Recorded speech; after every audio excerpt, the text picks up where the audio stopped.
Seguimos avanzando en nuestro estudio del libro de Filipenses y vemos que lo que vamos a aprender hoy es que tener la actitud de Cristo trae unidad. Dios nos ha salvado, Dios nos ha elegido, nos ha escogido y quiere que habitemos juntos, en armonía, como iglesia, y quiere que le sirvamos.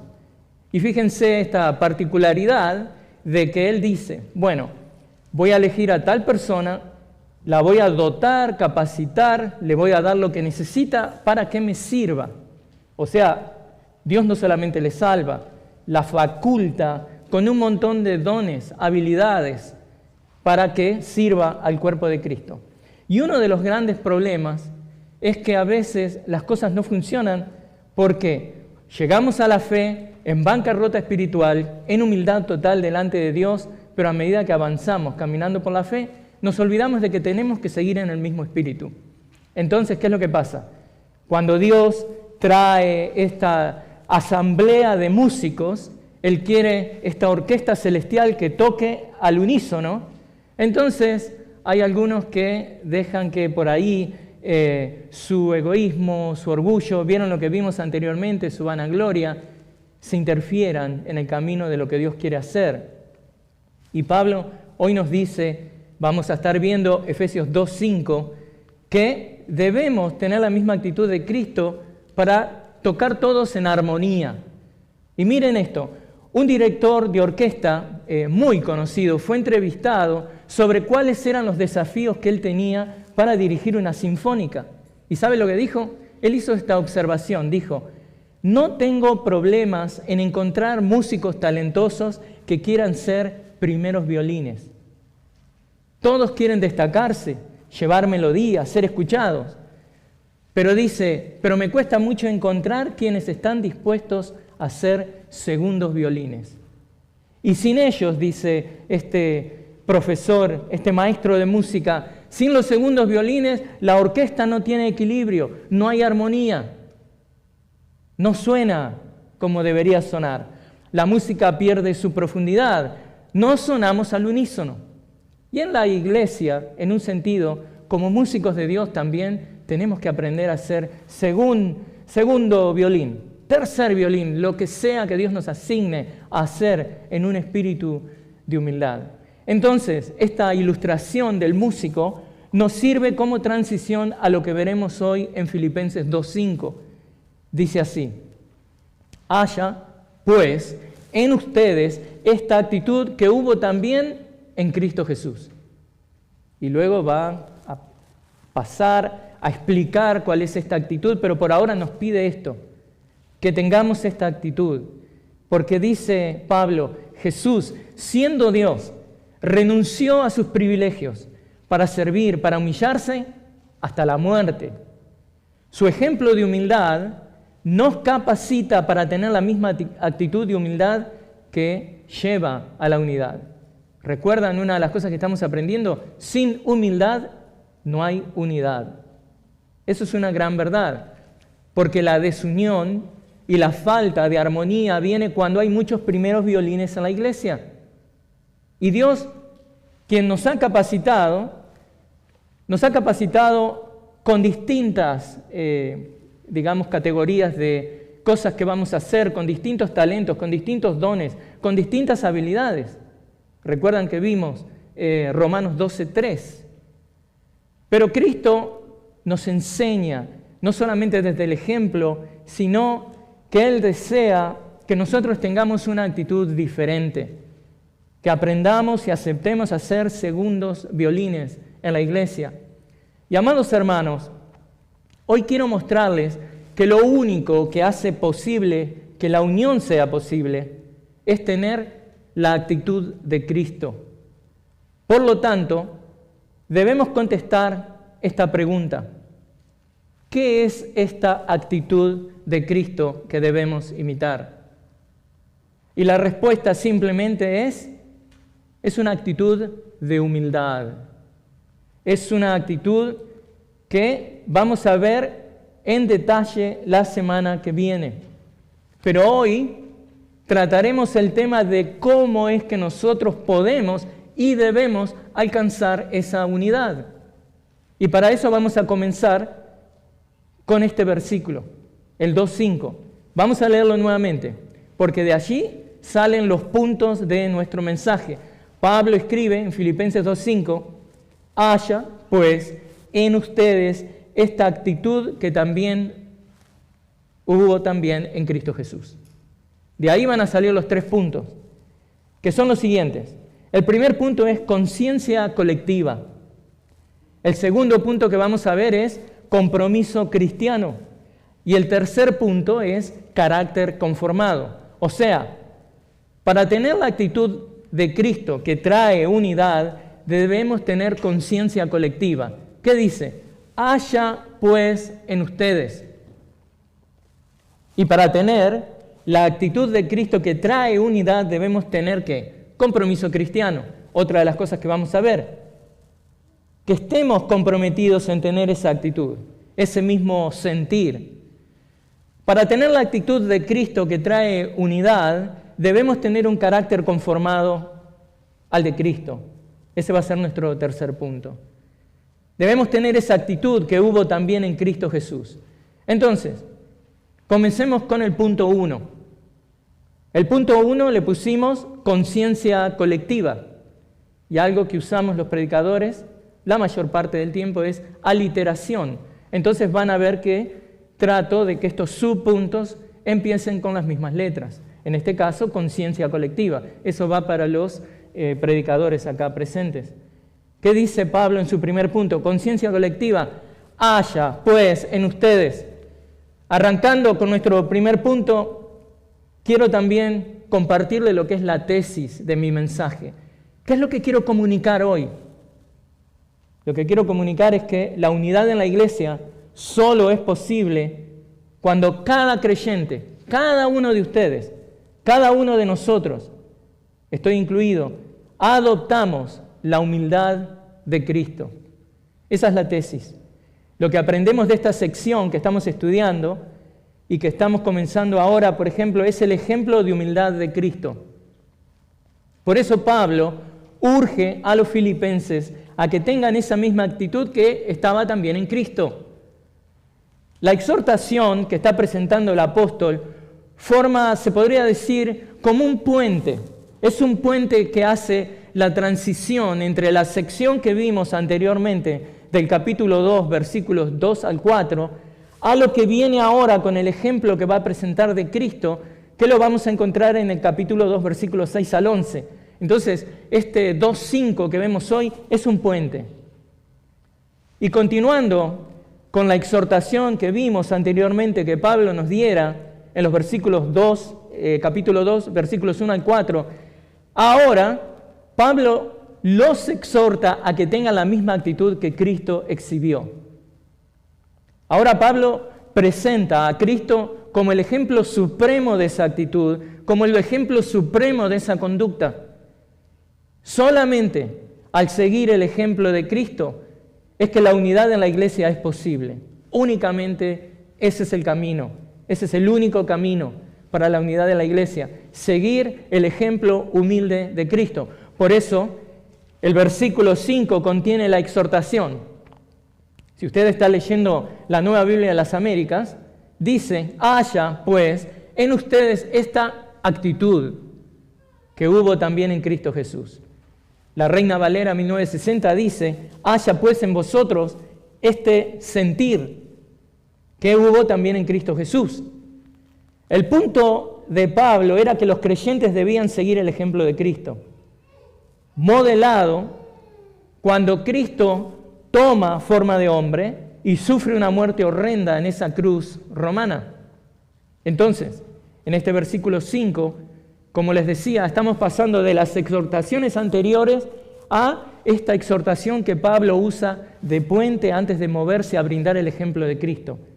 Esta es una última exhortación que debemos escuchar antes de ver el ejemplo de Cristo que vamos a ver en los versículos que vienen.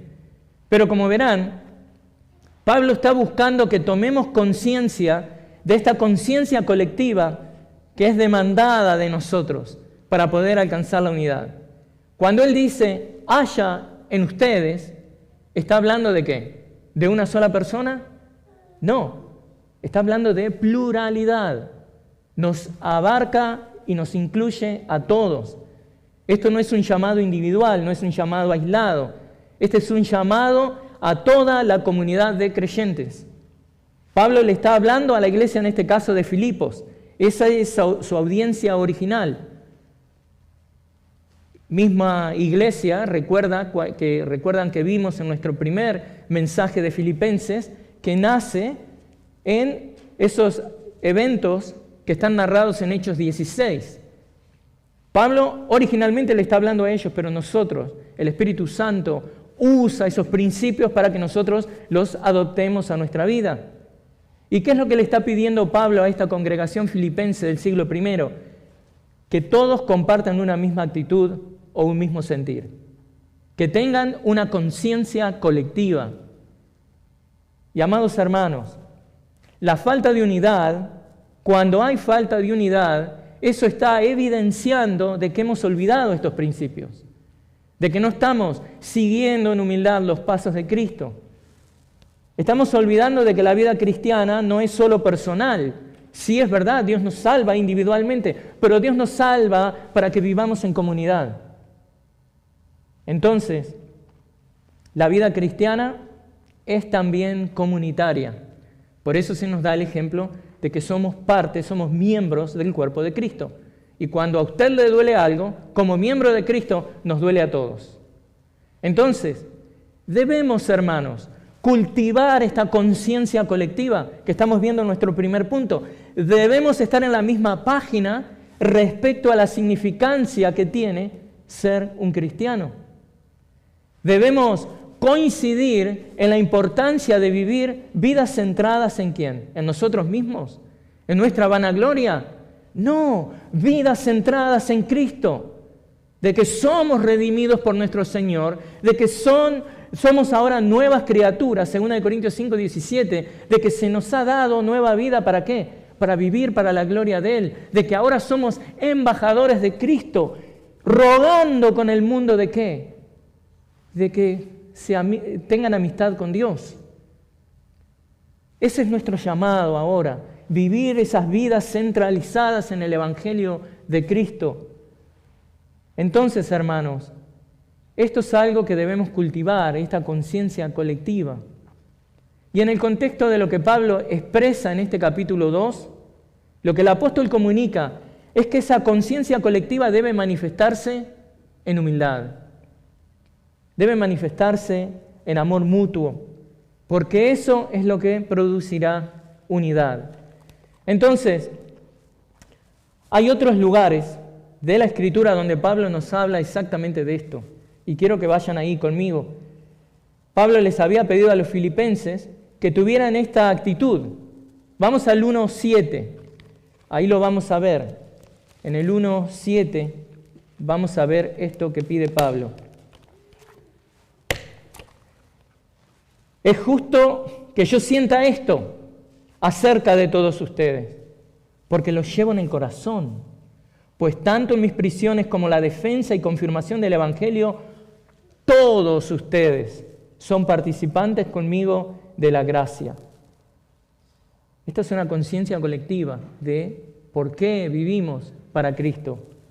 Y en el 2:2, él dice, hagan completo mi gozo, siendo del mismo sentir, conservando el mismo amor, unidos en espíritu, dedicados a un mismo propósito.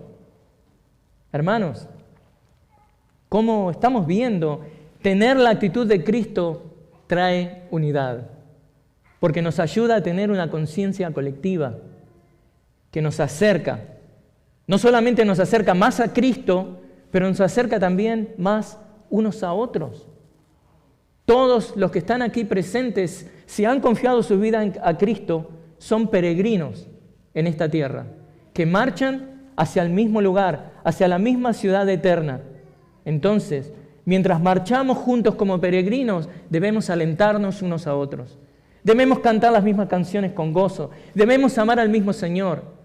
Debemos levantar el ánimo de aquel que está abatido, que está caído. Debemos ser de ayuda, debemos ser la rueda de auxilio del hermano que necesita, porque somos peregrinos que vamos hacia la misma ciudad. Es esa conciencia colectiva que solamente nace de tener esa actitud, ese espíritu humilde, siguiendo el ejemplo de Cristo.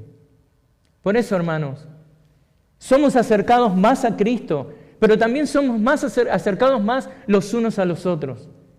Y con respecto, por ejemplo, cuando Él dice, en ustedes, les quiero explicar algo muy brevemente. Ese en ustedes que vemos ahí en nuestras traducciones.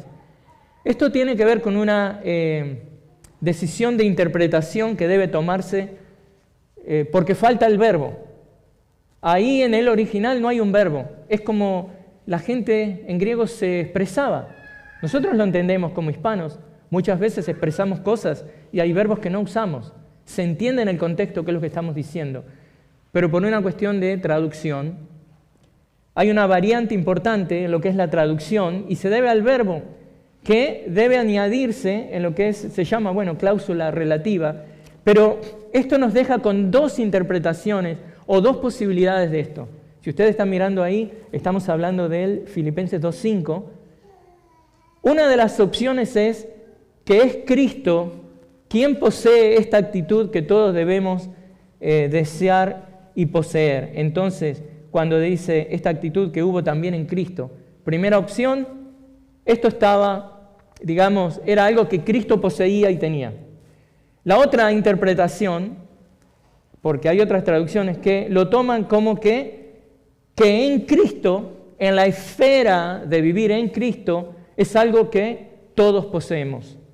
Que en Cristo poseemos esta actitud deseada. Entonces, cuando dice, haya pues en ustedes esta actitud que hubo también en Cristo Jesús, se refiere a ese ámbito, el ámbito espiritual de estar en la familia de Dios, de estar en unión con Cristo. Pero la mayoría de las traducciones añaden un verbo que hace que Cristo sea quien poseía la actitud deseada, que estaba en Cristo, que Cristo Jesús tenía, que también estaba en Cristo Jesús, o sea, algo que Cristo poseía, esta actitud. Hay una versión de la Biblia que ofrece una interpretación diferente de esta cláusula y dice esto, la interpreta así: tened esta mentalidad que es la vuestra en Cristo Jesús. En esta traducción, en Cristo Jesús denota que la esfera en la que los creyentes creen y tienen esa, posibilidad de pensar así. Pero esto es solamente para mostrarles de que si ustedes están leyendo en sus Biblias, van a ver interpretaciones distintas. Estas dos posibilidades, de que esta actitud era algo que Cristo poseía, o que esta actitud es algo que nosotros poseemos en el ámbito de que estamos en Cristo. Ahora, pasando limpio, podemos interpretar que Pablo nos dice que esta mentalidad pertenecía a Cristo.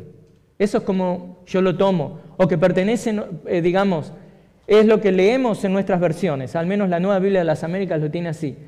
En otras palabras, la unidad comienza en mi mente y en mi corazón, siguiendo el ejemplo de Cristo. Y ahora lo que el apóstol desea es que esta actitud que está en Cristo, que Cristo posee, que Cristo poseyó, que Cristo nos mostró, sea nuestra en Cristo. Que la tengamos nosotros también. ¿Para qué? Para ponerla en acción. Pablo ya ha usado esta expresión de que él quiere que tengamos esta acción, esta actitud.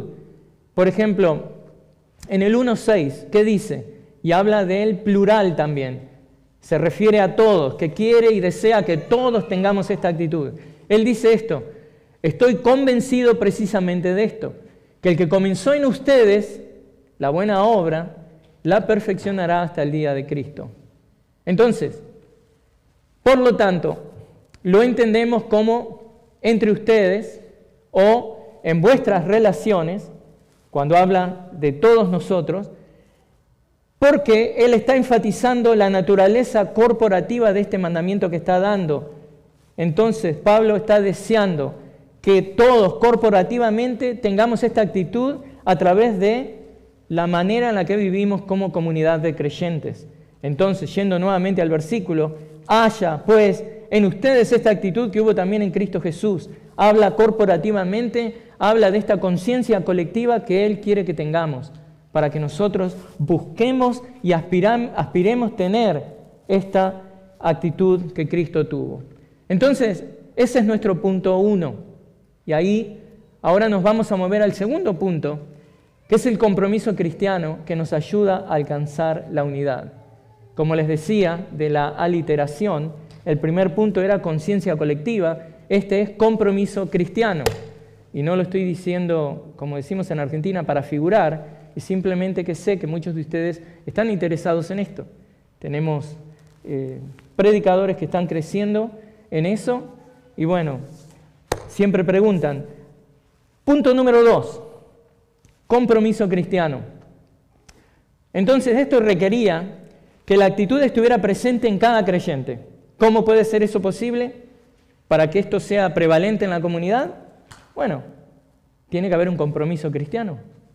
Recordemos la tesis que estamos aprendiendo. ¿Cuál es? De este versículo. La unidad en la iglesia solo es posible cuando cada creyente adopta la humildad de Cristo. Por eso se requiere no solamente la conciencia colectiva, pero se requiere un compromiso cristiano. Y lo vemos en esa parte del versículo. Dice, haya pues en ustedes esta actitud que hubo también en Cristo Jesús. En ustedes tiene que haber esta actitud. Estamos involucrados. Ahora, muchas veces nos olvidamos que tiene que empezar por cada uno de nosotros. No sé si le ha pasado, de que está en un ámbito donde somos muchos, pero se requiere algo para hacer, pero uno está esperando por el otro. La mayoría de las veces estamos esperando que otros inicien algo, para luego nosotros acercarnos y hacerlo. Por eso, permítame darle un ejemplo de por qué debemos evitar esta actitud. Esa actitud no es una actitud que conduce a la unidad. Usted debe evitar lo que en sociología se llama el efecto espectador. Por ahí usted está familiarizado con esto. Se llama el efecto espectador. Y usted se preguntará, bueno, ¿qué es el efecto espectador? El efecto espectador, también conocido como efecto del testigo, es un fenómeno psicológico y social que habla de lo siguiente. Muchas veces nos olvidamos eso, de que tiene que empezar por nosotros. Y es la probabilidad de que hay una persona que está viendo algo, o varias personas viendo el mismo suceso, y solamente una actúa, o ninguna.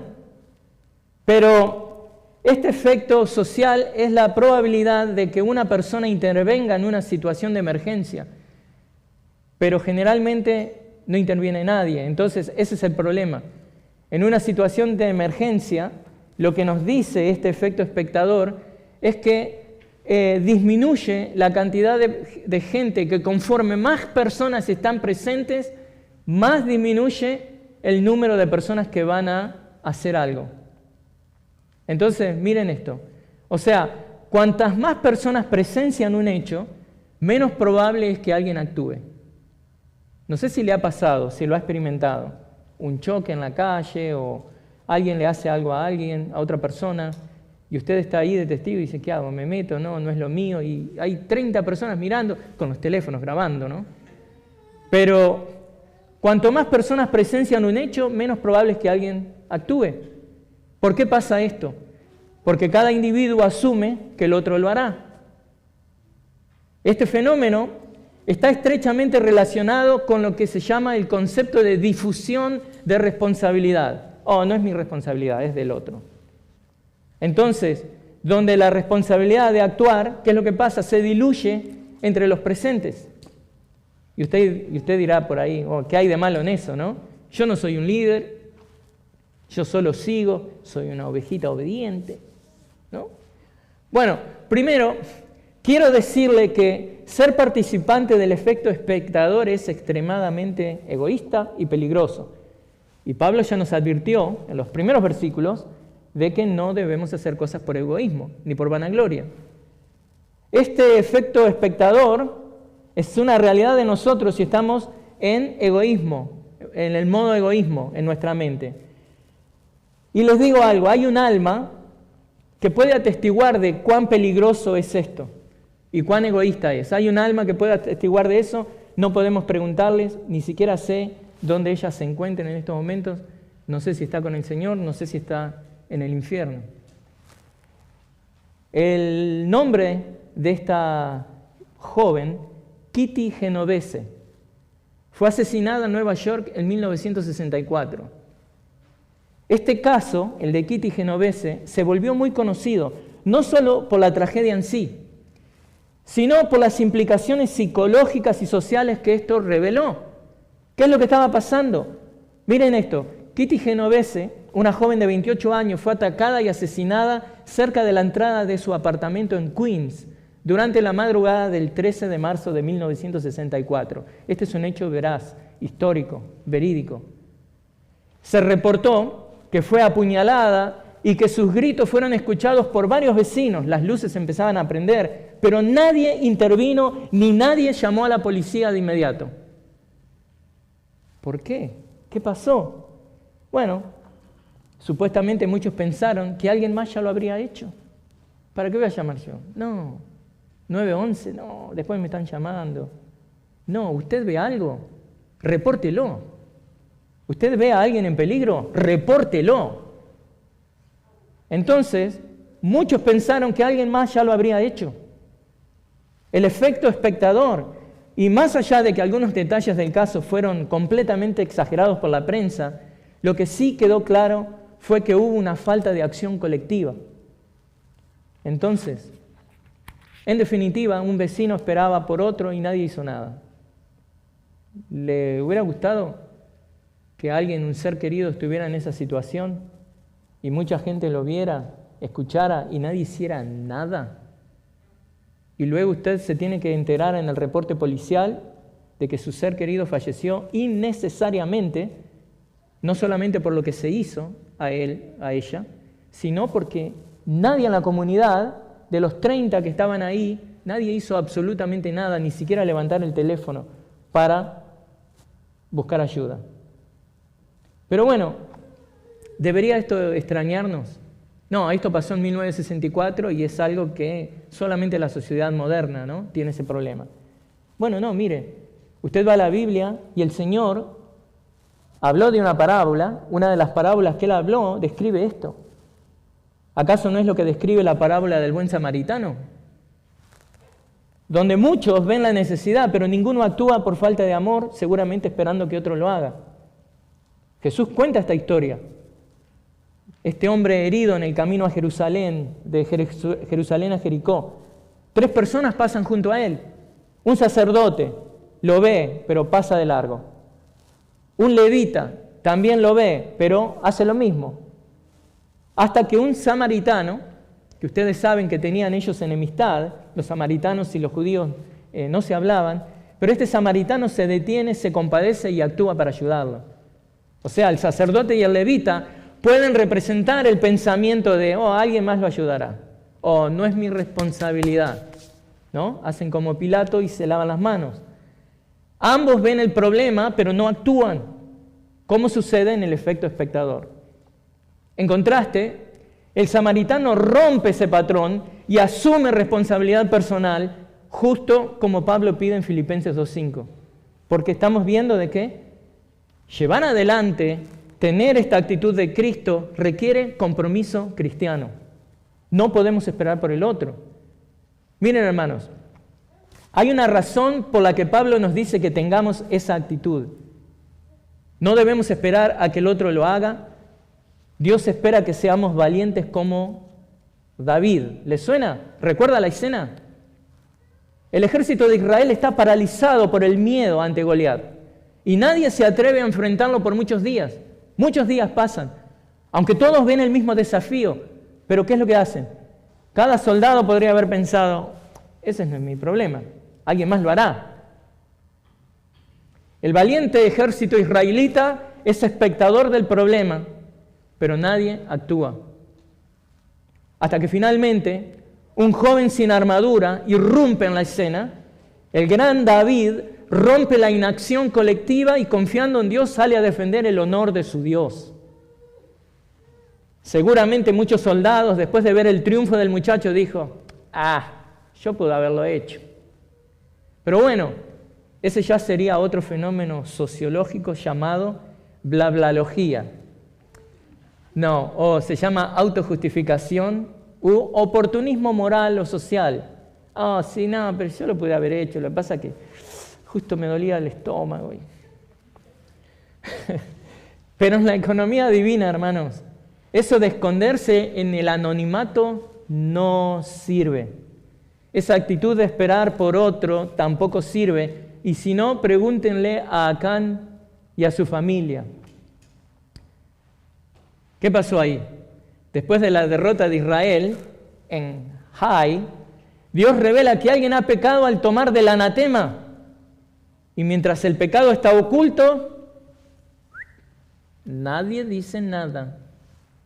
La familia, quien evidentemente estaba informada de la acción de Acán, calla y toda la comunidad sufre las consecuencias. ¿No se ha preguntado usted, pero por qué la familia también? Eso estaba enterrado debajo de la tienda. Esto es un ejemplo donde hay silencio colectivo ante un mal, probablemente porque cada uno esperaba que otro confesara o hablara, o por ahí la familia, bueno, Dari, decí lo que tenés que decir. Pero la responsabilidad moral parecía diluirse. Nadie dice nada, listo, estamos salvos. Hasta que finalmente Dios expone la verdad. En otras palabras, como vemos claramente, aún en la Biblia vemos este efecto espectador. Nada bueno. La responsabilidad se diluye entre muchos, todos ven una necesidad, pero nadie actúa, se espera pasivamente a que otro se haga cargo.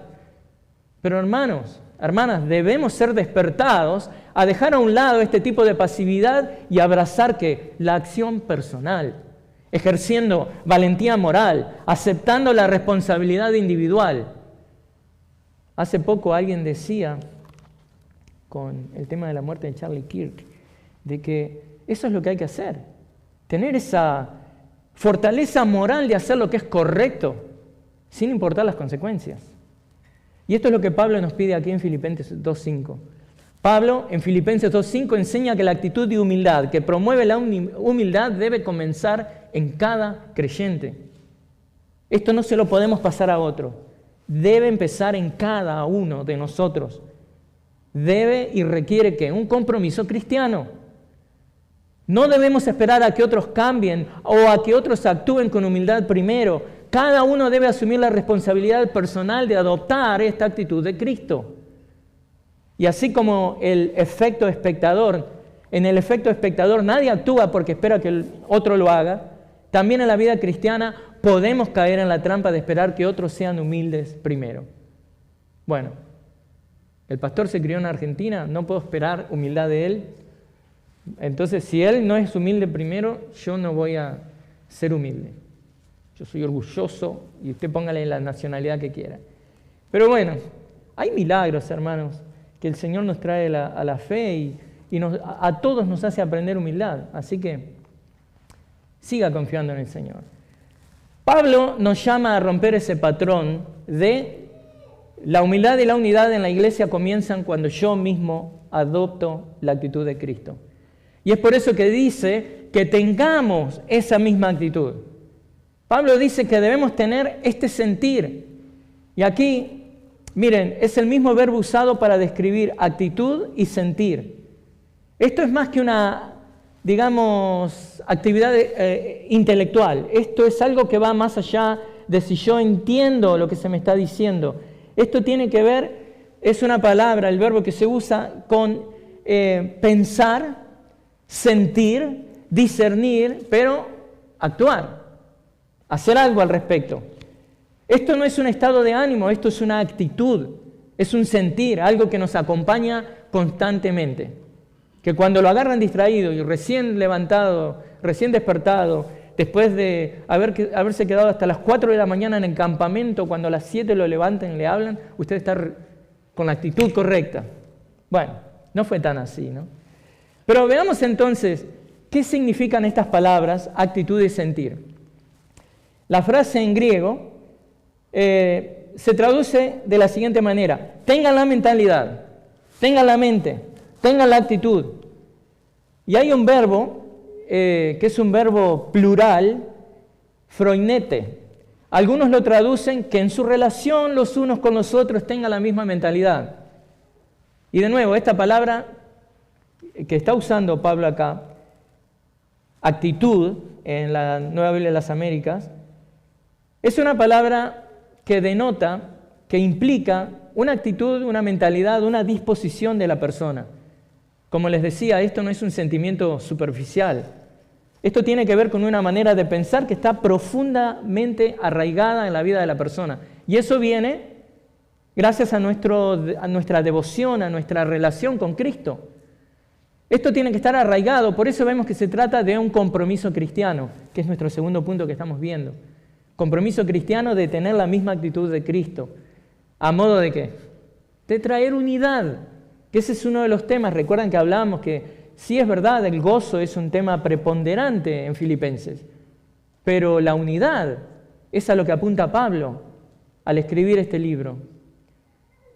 Y este es un compromiso cristiano que entiende que tiene que ser un compromiso intencional de vivir como Cristo vivió. Entonces, obviamente la pregunta es, ¿cómo vivió el Señor? En humildad, en obediencia, en servicio, algo que veremos cuando estudiemos, si Dios quiere, los versículos 6 al 8 de este mismo capítulo. Entonces, hagamos en este punto del mensaje este ejercicio para saber si estamos teniendo la misma actitud de Cristo que trae unidad. Hagámonos estas preguntas. Se las voy a dar a usted, ¿no? En segunda persona, plural. ¿Está usted viviendo con una actitud humilde? ¿Está usted viviendo en una actitud humilde? ¿Está viviendo en obediencia a la palabra de Dios? ¿Está viviendo en obediencia a la palabra de Dios? ¿Está viviendo en servicio a Cristo y a sus hermanos en la iglesia? Bueno, espero que todas las respuestas fueron afirmativas y si no lo fueron, no se desaliente, siga adelante. Pero recuerde que este es un compromiso cristiano que requiere que todos estemos activamente involucrados. Y para esto, cada creyente debe asumir su responsabilidad personal. El compromiso cristiano exige adoptar la mente de Cristo no solo en las cosas que creemos, no solo en nuestras creencias, sino también en nuestras acciones diarias. Incluso cuando eso cuesta y cuesta mucho, porque cuesta morir a uno mismo, cuesta dejar lo que nos gusta, cuesta dejar esa zona de comodidad. Pero bueno, pero también lo que vemos en este mensaje, que para que esto sea posible, debemos exhibir un carácter conformado a Cristo. Y este es nuestro tercer punto. Si ha estado anotando, conciencia colectiva fue el primer punto. Segundo punto, compromiso cristiano. Y la aliteración del tercer punto es carácter conformado. Dado que la actitud que trae unidad es la actitud que aprendemos de Cristo, entonces Él es nuestro modelo. Recordemos la tesis que estamos aprendiendo. La unidad en la iglesia solo es posible cuando cada creyente adopta la humildad de Cristo. Por eso Pablo dice, haya pues en ustedes esta actitud que hubo también en Cristo Jesús. Pero necesitamos entender que no basta con tener una buena actitud en general. Debe ser una actitud que está conformada a Cristo, conformada a la persona de Cristo, conformada a las enseñanzas de Cristo. Debemos, como Cristo, mostrar una actitud que es humilde, obediente, amorosa. Entonces, sea que creemos que Cristo es nuestro ejemplo y por eso debemos imitar su actitud, o sea que creemos que es una actitud de la cual nos apropiamos porque estamos en Cristo, de una forma u otra debemos tener la misma actitud que hubo también en Cristo, porque es esa actitud en Cristo, abnegada y humilde que Cristo tuvo, que nos permitirá forjar la unidad. De todas maneras, como veremos las semanas próximas, en los próximos versículos, Pablo va a presentar a Cristo como aquel que exhibió la conducta que los creyentes debían seguir. Cristo se humilló a sí mismo. por lo cual sus seguidores también debían humillarse a sí mismos. Y esto era verdad en el primer siglo, esto sigue siendo verdad para nosotros, creyentes en el siglo XXI. Cristo no insistió en sus derechos, por lo tanto los filipenses también debían no insistir en sus derechos. Y si nosotros creemos que tenemos derechos, debemos ponerlos en las manos de Dios y con una actitud humilde esperar la resolución. Cristo sirvió a otros sacrificialmente, por lo tanto, ellos debían servir a otros sacrificialmente. ¿Está usted sirviendo sacrificialmente? Y si lo está haciendo, hágalo aún más, hágalo aún mejor. Es importante, hermanos y hermanas, que notemos y aclaremos que Pablo exhorta a los creyentes a tener la misma actitud que tuvo Cristo. Porque nadie en un sentido pleno puede imitar el ejemplo de Cristo. Obviamente que estamos llamados a hacerlo, pero no vamos a poder hacerlo perfectamente. Y sobre todo tenemos que entender que no estamos llamados a replicar, a reproducir lo que Cristo hizo, sobre todo en su obra salvífica. Nadie puede ir a la cruz como Cristo lo hizo. Nadie puede vivir la vida perfecta que Cristo vivió. Nadie puede imitar su ejemplo al hacer exactamente lo que Él hizo. Por eso sería mejor decir por ahí que nos conformamos a las actitudes de Cristo, a esa manera de vivir para la gloria del Padre que nuestro Señor reflejó. Y eso es lo que tratamos de imitar. Conformarse o ser formados a esta actitud de Cristo es mucho más profundo que simplemente imitarle. Porque a veces podemos imitar cosas desde lo externo, pero esto de lo que estamos hablando, esto nace de una persona que ha sido redimida por el Espíritu Santo de Dios, que ahora es un hijo de obediencia y que puede reproducir en una escala obviamente mucho más pequeña lo que Cristo ha hecho. Entonces puede ver, Cristo amó y Él ama. Cristo fue sacrificado. Entonces esa persona toma esa actitud de Cristo y va progresando. A medida que progresa en su santificación personal, más y más y más va creciendo en amor, en santificación, en servicio.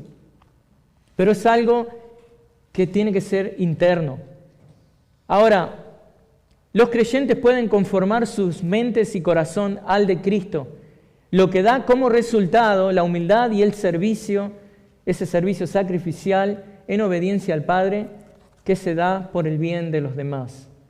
Pero esta, de nuevo, es una obra que el Espíritu Santo de Dios debe producir en nuestras vidas. Por ejemplo, si va conmigo a Filipenses 2:13, Pablo nos dice ahí claramente, debemos tener esto siempre en perspectiva de que esto es una obra espiritual que debe ser producida en la fuerza, en el poder del Espíritu Santo.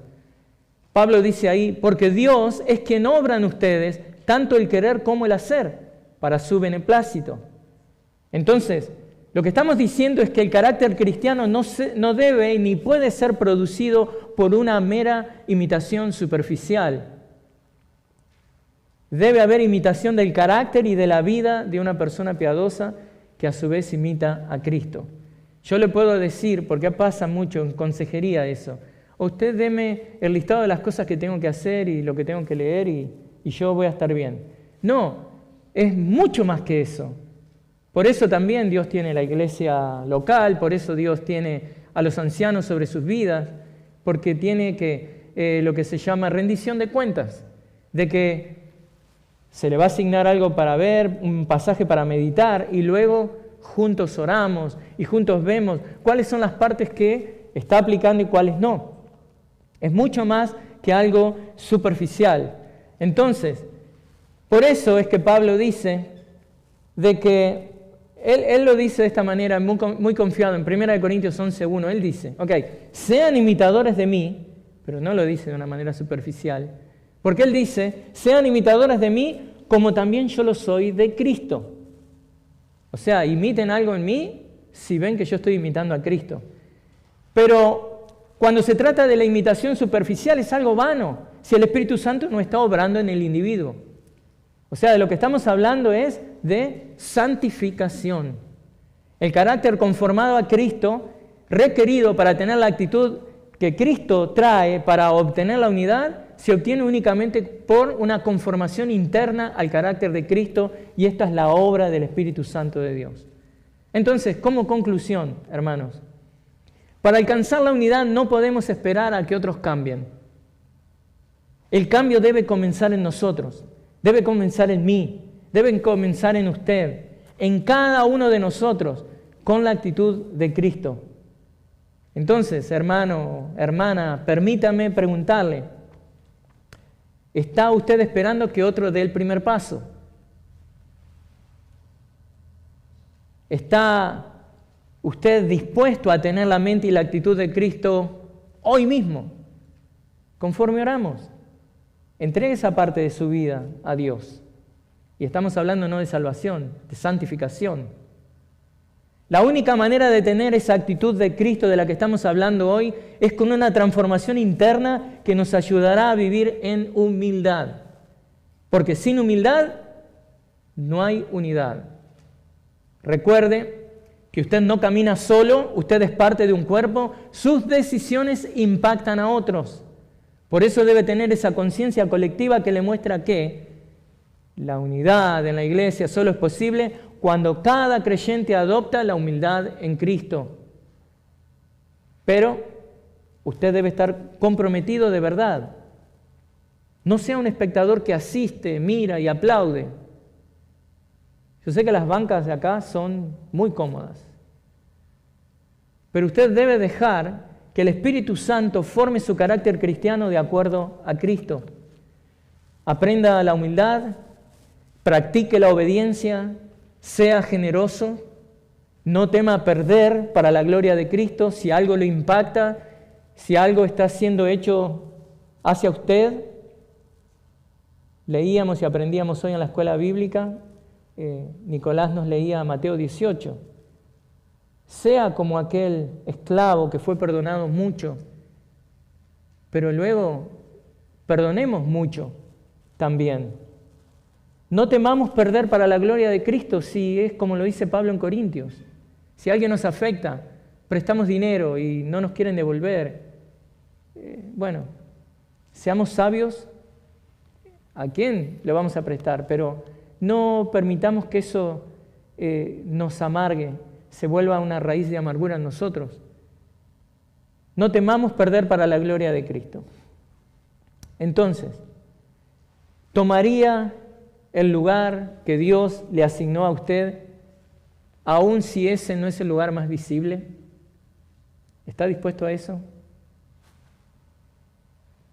¿Cedería ser reconocido para poder servir y amar de una manera para que la iglesia pueda crecer unida, aunque por ahí no se haga lo que usted quiere?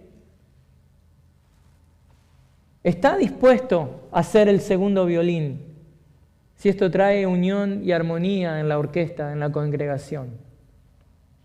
Le aliento a que tenga esa decisión de ejercitar la actitud de Cristo, esa actitud de Cristo que trae unidad. Así que oremos. Padre del cielo, gracias por Cristo y gracias por el Espíritu Santo que mora en nosotros, habita en nosotros y nos ayuda a hacer lo imposible, vivir con esa mentalidad que Cristo tuvo. Ayúdanos en esas áreas donde estamos fallando, donde necesitamos crecimiento, en esas áreas donde nosotros somos muy grandes y Cristo muy pequeño. Ayúdanos a aprender humildad, Señor. Gracias te damos. Gracias por tu palabra. En el nombre de Cristo oramos. Amén.